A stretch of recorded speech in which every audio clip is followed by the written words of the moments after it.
Bharatiya Janata party संसदीय board की सदस्य एवं पूर्व सांसद डॉक्टर सुधा यादव ने विधानसभा चुनाव लड़ने के संकेत दिए। सोमवार को रेवाड़ी के PWD रेस्ट हाउस में प्रेस कॉन्फ्रेंस के दौरान पत्रकारों ने उनसे चुनाव लड़ने के बारे में पूछा। इस पर डॉक्टर सुधा यादव ने हंसते हुए जवाब दिया कि उन्होंने अभी इस बारे में नहीं सोचा है, लेकिन डॉक्टर सुधा यादव के रेवाड़ी सीट से चुनाव लड़ने की चर्चाएं हैं। डॉक्टर सुधा यादव ने कहा कि भले ही हरियाणा में हमारे लोकसभा सीटें घटकर 5 रह गई हो, लेकिन विधानसभा वार देखें तो हमने कांग्रेस से ज्यादा सीटें जीती हैं। सुधा ने कहा कि जिस तरह से केंद्र में प्रधानमंत्री नरेंद्र मोदी के नेतृत्व में तीसरी बार सरकार बनी है, आने वाले विधानसभा चुनाव में भाजपा लगातार तीसरी बार सरकार बनाएगी। केंद्रीय मंत्री राव इंद्रजीत सिंह के बयान की सरकार बात नहीं सुनती, पर डॉक्टर सुधा ने कहा कि मुझे नहीं लगता है कि सरकार बात नहीं सुनती है। केंद्र और राज्य सरकार ने बिना किसी भेदभाव के सबका साथ सबका विकास के नारे के साथ काम किया है। भारतीय जनता पार्टी जिला रेवाड़ी की नवनियुक्त जिला अध्यक्षा बहन वंदना पोपली जी, जिले के पूर्व अध्यक्ष और प्रदेश कार्य समिति के सदस्य प्रीतम चौहान जी, जिले के महामंत्री जिनके भाजपा अपनी सफाई में क्या कहेगी? देखिए, कांग्रेस जो 10 लाख की चर्चा कर रही है, पहले तो ये उनके हाथ में नहीं है, ये केंद्र के माध्यम से ही कुछ हो सकता है और केंद्र में अभी उनकी सरकार नहीं है। 10 वर्षों से भारतीय जनता पार्टी की केंद्र में सरकार रही। कांग्रेस ने कभी भी इसको 10 लाख किया जाए इसकी मांग को किसी भी स्तर पर नहीं उठाया है, बल्कि कांग्रेस तो ओबीसी के मुद्दों के ऊपर सदैव विरोधी रही है। भारतीय जनता पार्टी जब ओबीसी के नेशनल कमीशन को कॉन्स्टिट्यूशनल राइट देने लगी थी, तो राज्यसभा के अंदर विरोध करने वाली कांग्रेस ही थी जिसने इस बिल को पारित होने से रोका था और दूसरी बार में पारित कराने में हम लोग कामयाब हो पाए थे। इसलिए उनको तो इन अधिकारों को पूछने की और इनको कहने का कोई अधिकार और हक बनता नहीं है।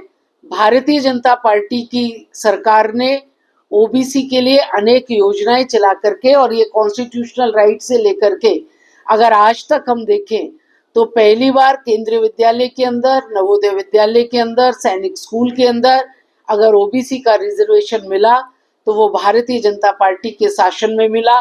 नीट के अंदर मिला तो वो भारतीय जनता पार्टी के शासन में मिला। वंचित वर्ग को अगर हम शिक्षित करेंगे तभी हम समाज का समग्र विकास कर पाएंगे।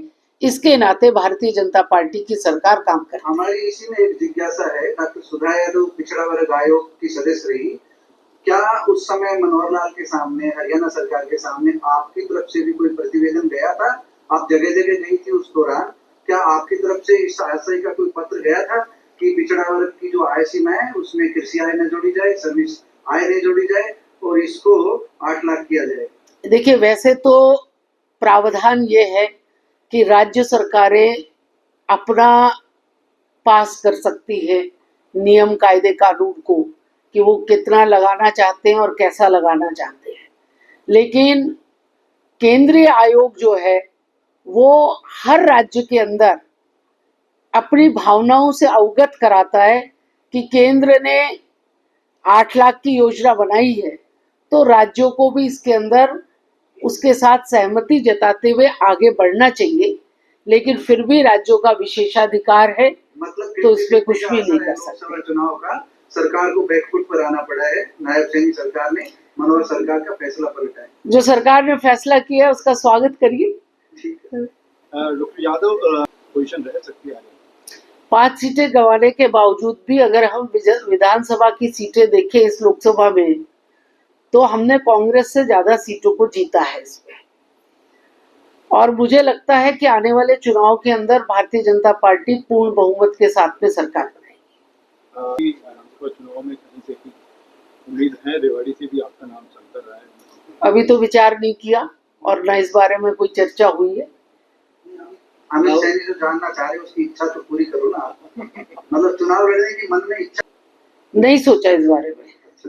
देखिए, पार्टी तो हमेशा सही का ही आकलन करके टिकट देती है, लेकिन फिर भी कई बार परिणाम सुखद नहीं होते हैं और मनचाहे परिणाम निकल नहीं पाते। मुझे लगता है कि अच्छा ही आकलन करके पार्टी टिकट देगी और 100% हम यहाँ से जीत करके जाए, इसी दिशा में काम करें।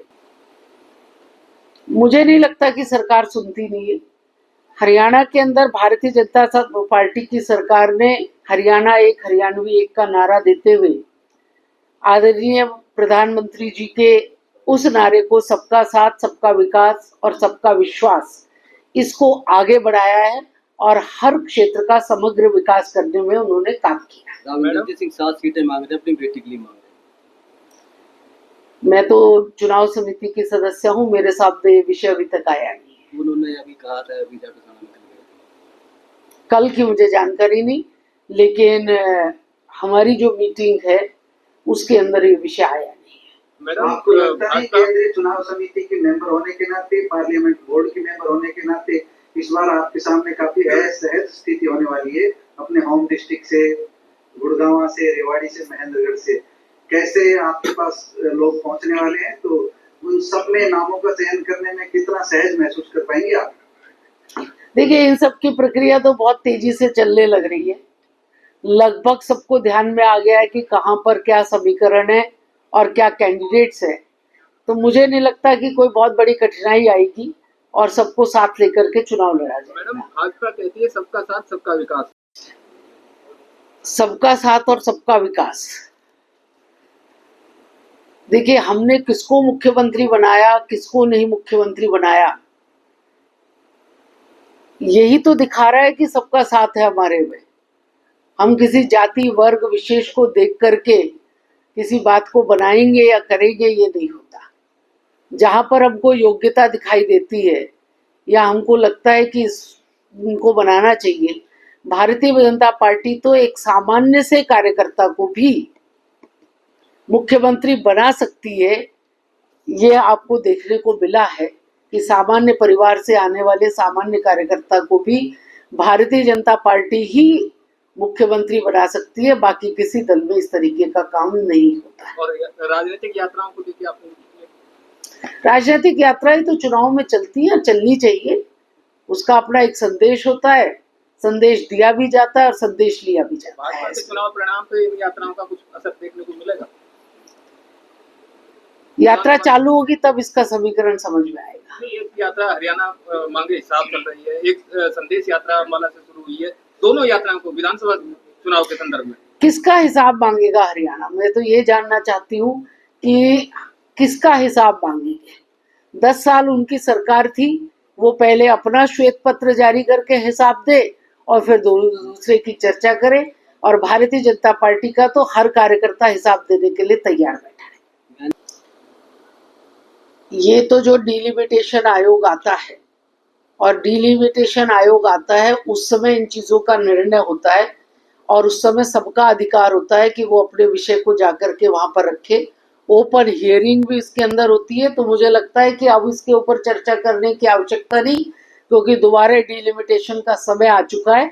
उस डिलिमिटेशन के अंदर जिसको जो बात कहनी होगी वहां जाकर के कहें। उन्होंने कहा कि 50 वर्षों से जो भेदभाव हो रहा है उसे खत्म किया जाए। तो डिलिमिटेशन आयोग आएगा, उसके सामने इस बात को रखा जाए। ठीक है, धन्यवाद।